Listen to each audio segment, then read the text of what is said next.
Last July, my husband Tom and I decided to hike one of Canada's most challenging wilderness hikes.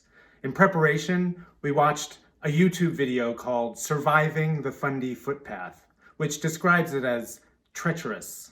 But Tom and I considered ourselves very experienced hikers. What could possibly go wrong? The hike would take 5 days, and for the first 2 days, things were going really well, even though it was the most difficult hike we'd ever done.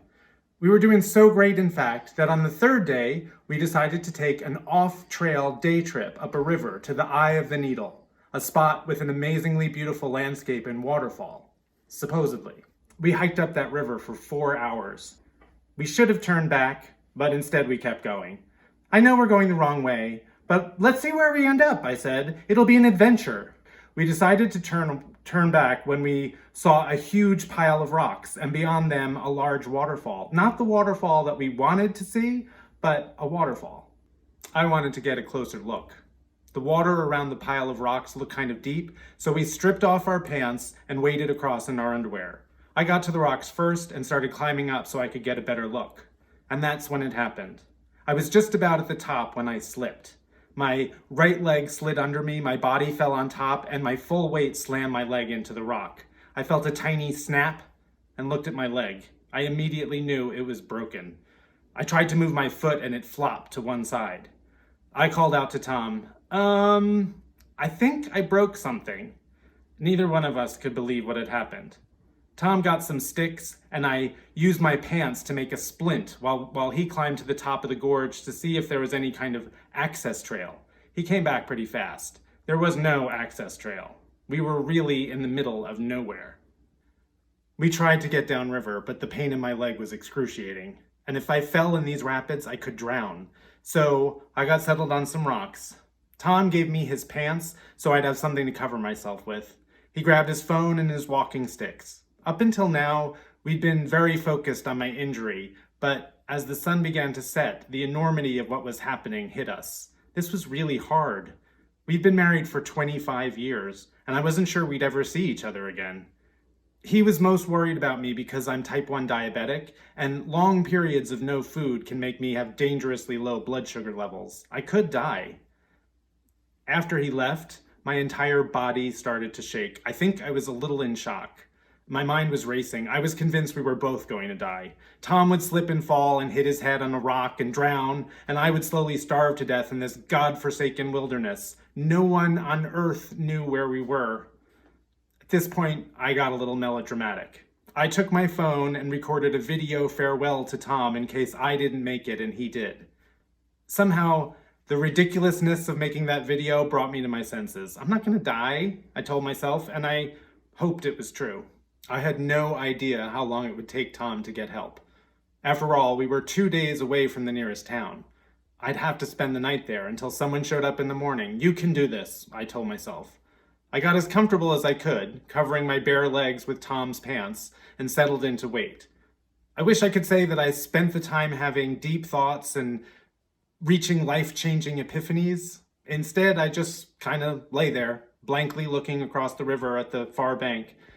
It quickly got so dark I couldn't see anything, except for fireflies in the trees across the river. There were so many of them. The sight was comforting. Many hours after Tom had left me, I became aware of a humming noise that steadily grew louder and louder. Then I saw a searchlight of a helicopter. I wasn't going to die. As the helicopter approached, I started waving my arms and shouting, "I'm here! I'm here!" I don't know why I expected them to hear me. They were too high up to even see me. The helicopter swept up the river right past me and flew out of sight. I felt like screaming. 20 minutes later, it came back and swept past me again. This happened 4 or 5 times. It was so frustrating. I couldn't do anything but watch. Then the helicopter stopped, hovering 50 feet upstream from me. I could feel the powerful wind from its blades as they whipped up leaves and twigs and made the water all choppy. I realized it must be a pretty big helicopter to whip up that much wind. It felt like a tornado. I suddenly heard loud cracks from the pine trees behind me. I turned around just in time to see several tree trunks crash down 10 feet to my left. I realized that the wind of the helicopter was so strong it was knocking down trees. "You're trying to save me, but you're going to end up killing me," I screamed, as even more trees fell 20 feet to my right. The relief I had felt when they first showed up was gone. I saw a tiny white light descending from the helicopter. They were lowering a stretcher. Was I supposed to crawl over there and get in? It took a long time for the white light to reach the ground, and then the helicopter took off. Then I heard a voice. They had dropped someone. I started shouting again, and I noticed how hoarse my voice was from all the screaming I'd done earlier. I heard them call my name. "Andy, is that you?" Then they were there, aiming a bright light in my face. There were two of them, both wearing orange jumpsuits. One was short, dark, and stocky. "I'm Tony, and this is Miles." He motioned to the taller, younger, blonder guy next to him. "We've been looking for you." I said the first thing that came to my head. "Does Tom know I'm okay?" "Tom knows," said Tony. "He's in the helicopter." I was stunned. If you knew Tom, you'd be stunned too. He hates flying. "Tom's on the helicopter?" I asked. Then a new thought popped into my head. "Is he wearing pants?" "No," laughed Tony. "He's in the helicopter and he's not wearing pants. That's how much he cares about you." The helicopter had to go to the airport to refuel and wouldn't return until morning. They wanted to move downriver, but they had no idea how difficult the trail was, that there literally was no trail at all. The water was too deep and dangerous.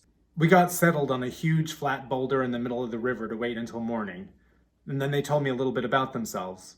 They had both been in the Canadian Army, serving in Bosnia and Afghanistan.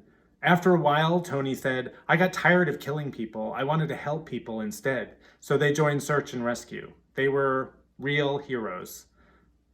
Hours later, I heard the sound of the helicopter returning in the darkness. Miles told me they were going to lower a basket for me. He told me, "Keep your head, arms, and legs inside the basket at all time. No matter what happens, stay in the basket." Then the helicopter was right above us. I couldn't hear anything, it was so loud, and the wind it kicked up was intense. Another mini tornado that made my leg vibrate. The pain, which up until that point was tolerable, suddenly became excruciating. I started to scream in agony. And just then, another huge pine tree fell on top of us. They got me in the basket. It was a rectangle of silver metal bars about 3 feet long and 2 feet across. It was completely open. I shut my eyes and it started to rise, and it was swinging back and forth and spinning around uncontrollably. It was terrifying. I don't think I stopped screaming the whole way up. I felt the heat emanating from the helicopter, and then suddenly I was inside, safe. When I had pictured a search and rescue helicopter, I had imagined one of those little sleek glass ones you see on TV where people are sightseeing over some exotic island. This one was a military-grade helicopter the size of a small house. Literally, it was so big you could drive a Jeep onto it. As my eye just adjusted to my surroundings, I could see way at the other end, Tom, sitting in a chair, wearing a headset and no pants. He waved at me. I cried. Later, Tom told me about his adventure. He literally threw himself down the river. What had taken us 4 hours, he ran in an hour and a half. He got to the beach and found some hikers with a working cell phone, and spent another hour and a half trying to convince 911 where I was and that they had to send help right away, that I was diabetic and couldn't be left all night. Once they sent search and rescue, he had to guide them to my location in the dark. He had no real idea where I was, but somehow he managed to bring them within 50 feet of my exact location. The drop to get me was the highest drop that search and rescue team had ever done, and put the lives of everyone on that helicopter, including Tom, in great danger. I broke both my tibia and my fibula, and I needed to have surgery to put a metal rod in my leg. But I was released the next morning, and we got in our car, and Tom drove us 11 hours home. I healed pretty quick, even though it felt like forever. And when I think about what happened, I'm amazed at people's incredible capacity for bravery and selflessness. Not only Tom, but these two guys who really risked their lives and for someone they didn't know at all. When we asked the surgeon how long the recovery period would be, he said, "By this time next year, you'll finish that hike." That was just what I needed to hear. And thanks to a team of 5 guys who I don't know and will never see again, that's what we're going to do.